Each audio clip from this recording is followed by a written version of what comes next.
नमस्कार। मैं UP triple SC PET की मैं कुछ बताना चाहता हूँ। 5 नंबर जो इसका सिलेबस है, ये यूपी ट्रिपल एससी पीईटी का ये सिलेबस है। ये 100 नंबर का आएगा और 2 घंटे का होगा, ठीक है। और प्रश्नों की संख्या 100 होगी। तो इसमें सिंपल सी बात ये समझ लेना है कि डायरेक्ट टू डायरेक्ट है। इसमें ऐसा कोई घुमा फिरा के क्वेश्चन नहीं पूछेगा, इसमें डायरेक्ट क्वेश्चन पूछेंगे जो आपको तुरंत आंसर देना है। तो मैं आज जो टॉपिक कवर करने जा रहा हूँ वो करने जा रहा हूँ मॉडर्न हिस्ट्री का इंडियन नेशनल मूवमेंट का पार्ट मैं कवर करने जा रहा हूँ। इसमें बेसिकली मैं पढ़ाऊँगा 1885 टू 1947 तक। फिर जैसे जैसे मैं नेक्स्ट क्लास में इसको और अपडेट करूँगा, ठीक है। तो ये 5 नंबर क्वेश्चन है। इसमें 1935 एक्ट को छोड़ के बाकी मैं सारे पॉइंट इसमें कवर करूँगा, ठीक है। और वो जो पॉइंट होंगे वो 1885 के होंगे। इससे पहले मैं भी इसमें ये वीडियो डालूंगा, मैं इसके पहले कभी मैं वीडियो डालूंगा, ठीक है। इस वीडियो में मैं आपको हर एक इसके पूरे बारीकी से कोर्स करवाऊँगा यूपी ट्रिपल एससी पीईटी का, ओके। सो स्टार्ट करते हैं 1885 टू 1947। इसमें सिंपल सी बात है, कांग्रेस का योगदान हमेशा से रहा है इसमें इंडियन नेशनल मूवमेंट में। तो इसकी पहले इसकी बात करते हैं। इंडियन नेशनल कांग्रेस, इसकी स्थापना कब हुई थी? इसकी स्थापना हुई थी 1885 में। एओ ह्यूम ने की थी, ये इसके फाउंडर थे, ठीक है। ये सीधे क्वेश्चन पूछ सकता है इसका फाउंडर कौन है, तो एओ ह्यूम है। और अगर ये पूछ दिया कि इसके इंडियन फाउंडर कौन है, तो दादा भाई नौरोजी हैं एंड डी.आई. वाचा हैं, ठीक है। इसके अगर इंडियन फाउंडर पूछा तो दादा भाई नौरोजी एंड डी.आई. वाचा है। इसका जो पहला सेशन हुआ था वो हुआ था 1885 में। इसको प्रेसाइड किया था डब्ल्यू.सी. बनर्जी ने और इसको 72 डेलीगेट्स ने अटेंड किया था, ठीक है। फर्स्ट सेशन इसका बॉम्बे में हुआ था, ये इंपॉर्टेंट है। इसके लगातार जो है 1886, 1887, 1888, ठीक है, 4 सेशन हुए थे। एक 1885 तो हुआ ही था, बॉम्बे में हुआ था, ठीक है, डब्ल्यू.सी. बनर्जी ने किया था। 1886 कलकत्ता में हुआ था, दादा भाई नौरोजी ने किया था, जिसे grand old man of India भी कहा जाता है। और 1887 मद्रास में हुआ था, इसको बदरुद्दीन तैयब जी। अच्छा, एक क्वेश्चन ये भी पूछ सकता है, फर्स्ट इंडियन मुस्लिम जिसने इसकी अध्यक्षता की, तो बदरुद्दीन तैयब जी थे। 1887 में मद्रास में हुआ था, तब इन्होंने किया था। फिर 1888 इलाहाबाद में जी यूल ने इसकी अध्यक्षता की थी। ये भी एक क्वेश्चन है कि first English man who preside the Indian national Congress session, तो डेट इज जी यूल। और एक और क्वेश्चन पूछ सकता है कि first English women who preside Indian National Congress, that is Annie Besant, और first Indian woman who preside Indian National Congress session, that is Sarojini Naidu, ठीक है। ये पहले 1885 में इंपॉर्टेंट है, 1886, 1887, 1888, ठीक है। कलकत्ता, मद्रास, इलाहाबाद, इसमें दादा भाई नौरोजी, बदरुद्दीन तैयब जी और जी यूल ने इसको किया था, ठीक। अब आता है 1905 में, नेक्स्ट इंपॉर्टेंट ईयर है 1905 में। तो इसमें क्या होता था, पार्टीशन ऑफ बंगाल हुआ, ठीक है। पार्टीशन ऑफ बंगाल के वाइस रॉ थे लॉर्ड कर्जन। उस टाइम ये याद रखने वाली बात है, लॉर्ड कर्जन 1905 को इम्पोर्टेंट है क्योंकि इसमें पार्टीशन ऑफ बंगाल हुआ, लॉर्ड कर्जन समय वाइस रॉय थे। सुरेंद्र नाथ बनर्जी जो उस समय इंडियन नेशनल कांग्रेस सेशन की अध्यक्षता किए थे, वो मीटिंग हुआ था टाउन हॉल कलकत्ता में एट 905। स्वदेशी मूवमेंट इन्होंने स्टार्ट किया था। ये बहुत ही कंफ्यूजिंग लगता है, लोगों को लगता है स्वदेशी मूवमेंट यानी नॉन कॉपरेशन मूवमेंट है, ये महात्मा गांधी ने स्टार्ट किया हुआ, लेकिन फर्स्ट जो था स्वदेशी मूवमेंट वो 905 में सुरेंद्र नाथ बनर्जी ने स्टार्ट किया था। फिर जो नेक्स्ट इंपॉर्टेंट ईयर है वो है 906, ठीक है। 906 इंपॉर्टेंट क्यों है, क्योंकि इसमें ऑल इंडिया मुस्लिम लीग की स्थापना की गई, ठीक। 906 में इसके 3 फाउंडर थे। मेन फाउंडर थे अली जिन्ना, उसके बाद आगा खान, उसके बाद सलीमुल्लाह खान, ठीक है।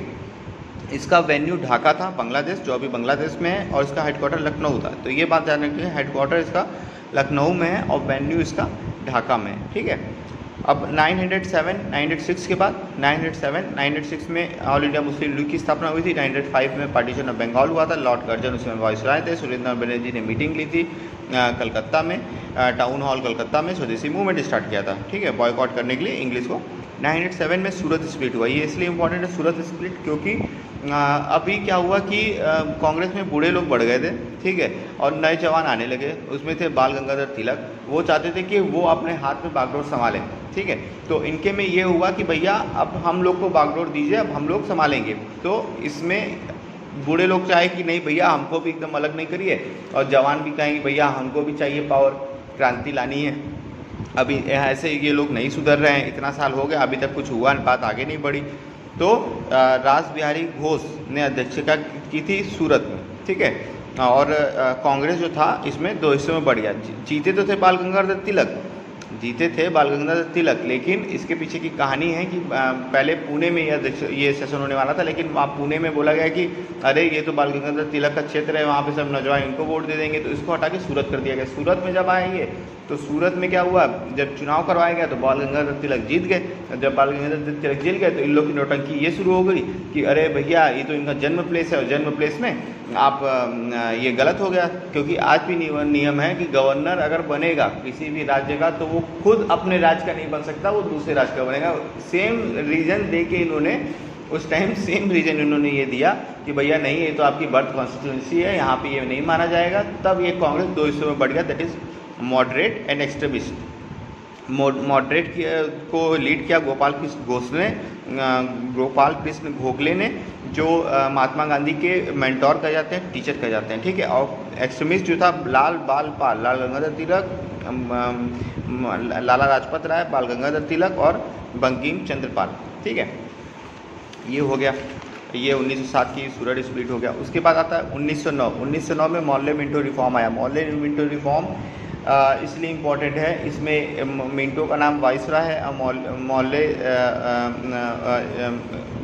इसमें ये इसलिए इम्पोर्टेंट है क्योंकि कम्युनल जो इलेक्टोरेट था ये इंट्रोड्यूस किया गया। इसमें क्या किया गया कि भैया जहाँ पे जिस कॉन्स्टिट्यूंसी में मुस्लिम आबादी ज़्यादा है वहाँ पे सिर्फ मुस्लिम नेता चुने जाएंगे, और जहाँ पे सिर्फ हिंदू आबादी ज़्यादा है वहाँ पे सिर्फ हिंदू चुने जाएंगे। तो ये डिवाइड एंड रूल की पॉलिसी इन्होंने खेल दी, ठीक है। उसके बाद 1911, फिर पहले तो ब्रिटिश का मैं बता दूं कि पहले तो ये कोलकाता में चढ़ता था, ठीक है, ये कोलकाता में चलता था।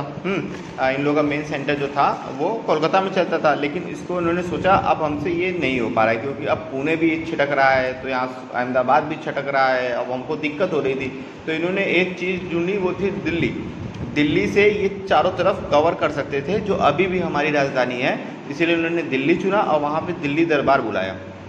दिल्ली दरबार में चीफ गेस्ट कौन थे, जॉर्ज फिफ्थ, ठीक है, and Queen Mary. Rabindranath Tagore को नेशनल एंथम उन्होंने गाया था, उन्हें नाइटहुड की उपाधि दी गई थी। वहाँ पे देखिए दिल्ली दरबार में इंपॉर्टेंट क्या था, दिल्ली एज ए कैपिटल बना दिया गया। बंगाल को फर्दर 2 भाग में डिवाइड कर दिया गया, that is Bihar and that is Orissa. Bihar को नाम भी मिल गया 1913, उड़ीसा का तो 1905 में जो उन्होंने पार्टीशन ऑफ बंगाल किया था उसको लॉर्ड कर्जन ने उसको वापस ले लिया। लेकिन वापस लेने से फ़ायदा क्या, 1905 की बात है, 1909 में लोगों के बीच में विवाद हो गया, कितना लड़ाई झगड़ा हो गया, तो ये सब इन लोगों का ड्रामा था बस। तो 1909 हो गया मॉर्ले मिंटो रिफॉर्म, 1911 हो गया, 1913 हो गया। मैं इसलिए इसको बता रहा हूँ क्योंकि देखिए इसमें डायरेक्ट क्वेश्चन आएगा, ये नहीं आएगा कि अरे भैया स्टोरी क्या है, इसके पीछे कहानी क्या है, नहीं, आपको सिर्फ पॉइंट टू पॉइंट पढ़ना है और ज़्यादा प्रेशर लेके नहीं पढ़ना है, कोर्स बहुत ज़्यादा है, ठीक है, तो और टाइम बहुत कम मिलेगा। फिर आता है 1913 इसलिए इंपॉर्टेंट है क्योंकि गदर पार्टी की स्थापना की गई। ये इंडिया में नहीं हुआ था, ये सैन फ्रांसिस्को अमेरिका में इसका वेन्यू था, और फाउंडर थे लाला हरदयाल एंड सरदार संपूरन सिंह और करतार सिंह। इनके 3 फाउंडर थे, Lala Hardayal, Sardar Sampuran Singh and Kartar Singh. San Francisco America में इसका हुआ था, याद रखिएगा, 1913 सरदार गदर पार्टी में, ठीक है। फिर 1915 में आते हैं। 1915 में 9 जनवरी को महात्मा गांधी रिटर्न हुए अफ्रीका से, ठीक है, रेसिज्म के खिलाफ लड़के। इनका आश्रम जो था साउथ अफ्रीका में उसको बोलते थे टॉलस्टॉय, और उनके फ्रेंड थे पोलाक। उस एरिया का नाम था टॉलस्टॉय और फ्रेंड थे पोलाक। वहाँ पे ये क्वेश्चन पूछ सकता है, ठीक है। 9 जनवरी 1915 में वो रिटर्न हुए। 1916 में अब देखा गया कि भैया मुस्लिम लीग भी कुछ नहीं कर पा रहा है और कांग्रेस भी कुछ नहीं कर पा रहा है, तो इन्होंने मिल गए कांग्रेस और मुस्लिम लीग की स्थापना जो थी 1906 में, मैंने बताया ना, जिन्ना ने, आगा खान ने और सलीमुल्लाह खान ने की थी। अब 1916 में कांग्रेस और मुस्लिम लीग मिल गए, ये इसे बोलते हैं लखनऊ पैक्ट। लखनऊ में इसका सेशन हुआ था और यहीं से होम रूल मूवमेंट की स्टार्ट हुआ था। 1916 में होम रूल मूवमेंट स्टार्ट हुआ था। इसको 2 लोग ने किया था, एक बाल गंगाधर तिलक ने किया था, एक एनी बेसेंट ने किया था। बाल गंगाधर तिलक ने इसे पुणे में स्टार्ट किया था, ठीक है, और एनी बेसेंट ने मद्रास में इसको स्टार्ट किया था। Bal Gangadhar Tilak by meeting in Lucknow back by Bal Gangadhar तिलक, ठीक है। और न्यूज़पेपर बाल गंगाधर तिलक 2 न्यूज़पेपर लिखते थे, एक मराठा न्यूज़पेपर, एक केसरी न्यूज़पेपर। ये दोनों इंपॉर्टेंट है, याद कर लीजिएगा, न्यूज़पेपर, मराठा न्यूज़पेपर और केसरी न्यूज़पेपर। और एनी बेसेंट लिखते थे, एनी बेसेंट न्यूज़पेपर लिखती थी, एक कॉमन और एक न्यू इंडिया। एनी बेसेंट मैं आपको बता चुका हूँ, फर्स्ट वुमेन, इंग्लिश वुमेन जो इन्होंने वो किया था वो थी एनी बेसेंट, और सरोजिनी नायडू इंडियन वुमेन थी। ठीक है, ये मैं बता हो गया 1916 तक का हो गया। कांग्रेस पैक्ट, लखनऊ पैक्ट, कांग्रेस मुस्लिम लीग मिल गया। ठीक है, इसको अब रखते हैं। अब आते हैं नेक्स्ट इम्पॉर्टेंट ईयर में। नेक्स्ट इम्पॉर्टेंट ईयर है, ज़्यादा तेज तो नहीं हो रहा है, लेकिन एक कहानी की तरह सुनेंगे तो आपको याद भी हो जाएगा और अपने आप अपने नोट्स भी बना सकते हैं जो आपको सुटेबल लगे देख के। ठीक है, 1917 में चंपारण मूवमेंट हुआ, जो बहुत इंपॉर्टेंट मूवमेंट है। ये महात्मा गांधी द्वारा चलाया गया था। बिहार में नील खेती के खिलाफ जो एक्सप्लॉयटेशन हो रहा था, इसमें आर.के. शुक्ला ने इनको बुलाया था, महात्मा गांधी को, यहाँ पे। ठीक है, और आर.के. शुक्ला, ये नाम इम्पॉर्टेंट है। ठीक है, फिर 1918 इंपॉर्टेंट क्यों है? क्योंकि अहमदाबाद मिल्स हंगर स्ट्राइक हुआ था। ये पहली बार था जब महात्मा गांधी ने हंगर स्ट्राइक किया था, अहमदाबाद लेबर इंडस्ट्रीज़। और इसके लिए लेबर एसोसिएशन, महात्मा गांधी ने लेबर एसोसिएशन की बात की कि भैया अगर कोई दिक्कत हुई तो लेबर एसोसिएशन मिलकर ये देखेगा, हम तो चले जाएंगे। फिर आप बवाल शुरू कर दिए, फिर लेबर को सताना शुरू कर दिए, इसलिए बढ़िया कि लेबर एसोसिएशन बना दिया जाए। ठीक है, अब आता है 1919। 1919 क्यों इम्पोर्टेंट है? Rowlatt act. रॉलेट एक्ट क्या बोला गया? 5 फरवरी 1919 इसको पास किया गया। इसमें क्या, इसको काला कानून बोला जाता है। इसमें क्या हुआ, इसमें था कि शक के अधिकार पे आप गिरफ्तार कर सकते किसी को, मतलब कि आपको कोई एक्सक्यूज़ देने का बहाना ही नहीं मिलेगा, आपको सीधे गिरफ्तार करेंगे, मारेंगे, पीटेंगे। ठीक है, तो इसी के लिए इसके विरोध में पूरे देश में चल रहा था काम, और पूरे देश में इसका विरोध चल रहा था। अमृतसर में, पंजाब में अमृतसर में जलियांवाला बाग में मीटिंग चल रही थी, और 13 अप्रैल 1919 को जनरल डायर ने वहाँ पे गोली से मारने का आदेश दे दिया। बहुत लोग मरे थे उस समय। वॉइस रॉय थे चैम्सफोर्ड। ठीक है, बहुत लोग मरे थे इन कुत्तों की वजह से, सॉरी फॉर दिस। फिर 1920 फिर 1920 में non cooperation movement Mahatma Gandhi ने किया। नॉन कॉपरेशन मूवमेंट, और जो महात्मा गांधी को उपाधि मिली थी केशव हिंद, टाइटल बाई हार्डिंग। ठीक है, उन्होंने इसको रिटर्न कर दिया है। और रविन्द्रनाथ टैगोर ने 1919 में जो उनको रिटर्न नाइटहुड की उपाधि मिली थी जॉर्ज फिफ्थ के द्वारा, उन्होंने इसको भी रिटर्न कर दिया 1919 में। ठीक है, ये 2 साल चला था, 1920 से 1922। ये बंद क्यों हो गया? क्योंकि चौरी चौरा कांड हो गया। चौरी चौरा कांड में जो वहाँ की पब्लिक ने था वो पुलिस स्टेशन को पूरी तरह जला दिया था, और गांधी जी बोला था कि वायलेंस हमको पसंद नहीं है। तो जब वायलेंस हो गया तो इन्होंने इसको बंद कर दिया। ये गोरखपुर यूपी में है, ये और call back non cooperation movement. ठीक है, फिर 1919 में एक और इम्पॉर्टेंट टॉपिक था, सॉरी मैं भूल गया, खिलाफत मूवमेंट हुआ था। खिलाफत मूवमेंट क्या था कि टर्की में जो खलीफा होते हैं, हेड होते हैं, उन्हीं की बात सब मुस्लिम मानते थे। इसमें क्या हुआ कि ब्रिटिश ने ये पोस्ट ख़त्म करने की कोशिश की, नहीं, फिर बहुत बवाल मचा। इंडिया में भी ये खिलाफत मूवमेंट उठाया, जिसे अली ब्रदर्स के नाम जाना अली ब्रदर्स बोलते हैं। इंडिया में इन्होंने खिलाफत को उठाया। मौलाना मोहम्मद अली और शौकत अली 2 थे भाई, इन्होंने इस चीज़ को उठाया था। और फिर क्या हुआ कि फिर ब्रिटिश ने कहा चलो ठीक है भैया, नहीं करते हैं। फिर उसको टर्की को 2 भाग में तोड़ा। फिर वहीं पे जैसे इंडिया में बंगाल का काम किया, वैसे वहाँ पे भी उन्होंने टर्की को 2 भाग में तोड़ा। और फिर वहाँ पे देखा जब कमज़ोर होने लगे लोग, जब एकता वहाँ की कमज़ोर होने लगी, तो फिर खलीफा जो पोस्ट था उसको ख़त्म कर दिया, और खिलाफत मूवमेंट 1922 तक ख़त्म ही हो गया था ऑलमोस्ट। ठीक है, वैसे इंपॉर्टेंट नहीं है, वैसे बता दिया। 1923 इम्पॉर्टेंट है, स्वराज पार्टी इस्टेब्लिश किया गया। जब कांग्रेस के उस टाइम बहुत से नेता लोग जेल में चले गए थे, तो भैया कोई तो आगे बढ़ के काम करना चाहिए ना। तो 1922 में स्वराज पार्टी की स्थापना हुई। चित्तरंजन दास और मोतीलाल नेहरू ने इसकी स्थापना की थी। 1924 में हिंदुस्तान रिपब्लिक एसोसिएशन की स्थापना की राम प्रसाद बिस्मिल ने। ठीक है, इसके फाउंडर थे राम प्रसाद बिस्मिल, वेन्यू था कानपुर, और इसका काम था काकोरी लूट केस। इसका जो मेन जो मास्टरमाइंड था वो थे एग्जीक्यूशन चंद्रशेखर आज़ाद। ठीक है, हिंदुस्तान रिपब्लिक एसोसिएशन 1924, इसके जो मेन मास्टरमाइंड थे वो थे चंद्रशेखर आज़ाद। इन्होंने काकोरी लूट केस को 1925 में दिया। 8,000 रुपये लूटे थे उस टाइम के, 8,000 बहुत होते थे, उससे गोला बारूद किया था। 1926 में भगत सिंह ने इस्टेब्लिश किया नौजवान सभा। ठीक है, ये नौजवान सभा किया, ये बहुत ही लाला लाजपत राय से बहुत ही प्रभावित थे। 1928 में हिंदुस्तान सोशलिस्ट रिपब्लिक एसोसिएशन की स्थापना की चंद्रशेखर आज़ाद ने इन दिल्ली, ठीक है। फिर उस वक्त कोटला मैदान में साइमन कमीशन आए। लाहौर स्टेशन पे उतरे, लाला लाजपत राय विरोध कर रहे थे, साइमन गो बैक का नारा लगा रहे थे, उनके सर पे बहुत ही लाठी डंडा मारा गया और उनकी डेथ हो गई। इसका बदला लेने के लिए अब भगत सिंह तो बहुत इंस्पायर थे, तो इसका बदला लेने के लिए भगत सिंह ने किया। उसके बाद स्टेशन, लाहौर स्टेशन पे ही 2 पुलिस ऑफिसर को मार दिया। वो नहीं थे, साइमन बच गए थे, उनकी जगह कोई दूसरा आ गया था तो उनको गोली मार के निकल गया, कोई देखा नहीं इन लोगों को। लेकिन उसके बाद बहुत सी धरा पकड़ शुरू हो गई, बहुत से क्रांतिकारियों को मारने लगे ब्रिटिशर। तो ये देख के भगत सिंह बोले भैया कि अब सही टाइम आया, हम अपने आप को गिरफ्तारी दे दें। तो 1929 में भगत सिंह ने सरेंडर कर दिया। 24 मार्च 1931 को फांसी हो गई की सज़ा सुनाई गई थी, लेकिन 23 मार्च को रात को ही इन्होंने इसको फांसी दे दी गई।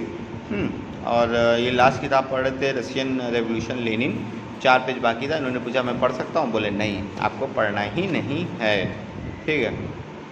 1930 में सविनय अवज्ञा आंदोलन, that is civil disobedient movement चलाया गया और इसे साल्ट आंदोलन बोला जाता है। महात्मा गांधी ने अपने गुजरात साबरमती आश्रम से पैदल चल के डांडी कोस्टल एरिया गए और वहाँ पे नमक बनाया, जो नमक तोड़ा। नमक का कानून था क्योंकि उस समय ब्रिटिशर ने 10% टैक्स लगा दिया। जब सब इंडियन को किसी चीज़ ब्रिटिश का सामान ही नहीं खाए थे तो ब्रिटिश सोचे कि अरे नमक तो खाओगे खाने में, कि नहीं वो भी नहीं खाओगे, तो उस पर टैक्स बढ़ा दिया। अब उस पर टैक्स बढ़ा दिया तो गांधी जी ने कहा भैया ये कौन सी बात है, चलो हम इसको भी तोड़ देते हैं। तो इन्होंने इसका तोड़ निकाला कि हम इसको तोड़ रहे हैं, ठीक। ये आपका 1930 में सिविल डिसोबीडियंट मूवमेंट हुआ।